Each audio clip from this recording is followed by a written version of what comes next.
എന്റെ റബ്ബ് എനിക്ക് പുറത്തു തരും, മാപ്പ് ചെയ്തു തരും, എന്നെ ഒരു കാലത്ത് നന്നാക്കും. ഈ തെറ്റ് ഞാൻ അഡിക്ഷനാണെന്നൊക്കെ പറഞ്ഞ് എന്നെ പലരും കളിയാക്കുന്നുണ്ട്. ഇതിൽ നിന്നൊക്കെ ഞാൻ ഒരു കാലത്ത് രക്ഷപ്പെട്ട് കഴിച്ചിലായി. ഒരു ഘട്ടത്തിൽ ഞാൻ നന്നാവും ഇൻഷാ അല്ലാഹ് എന്നൊരാൾക്ക് തോന്നിയാൽ ഷുവർ അയാൾ നന്നാവും. യഥാർത്ഥത്തിൽ ഞാൻ നന്നാവില്ല, ഞാൻ ഒരിക്കലും ശരിയാവില്ല എന്ന് ചിന്തിക്കല് ഹറാമ് എന്ന് മാത്രമല്ല, അത് വൻദോഷാണ്. ചിന്തിക്കാൻ പാടില്ല. ജമുൽ ജവാമിന്റെ ലാസ്റ്റ് ഭാഗത്ത് ഖാത്തിമത്തിൽ സുബ്കി മുഹമ്മദ് പറയുന്നുണ്ടല്ലോ, അതൊരിക്കലും പറ്റൂല. ഖനൂത്ത് എന്നാണ് അതിന് പറയുക. അത് പാടില്ല. ഞാൻ നന്നാവില്ല, ഞാൻ ഒരിക്കലും നന്നാവില്ല ഉസ്താദേ, ഞാൻ അത്രയും തെറ്റ് ചെയ്തു പോയി. അങ്ങനെയൊന്നും ചിന്തിക്കാൻ പാടില്ല.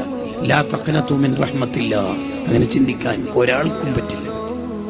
അന ഇൻദ ളന്നി അബ്ദീ ബി, എന്റെ അടിമ എന്നെ കുറിച്ച് എന്ത് വിചാരിച്ചു, ഐ വിൽ ബി ദേർ, ഞാൻ അവിടെ ഉണ്ടാവും.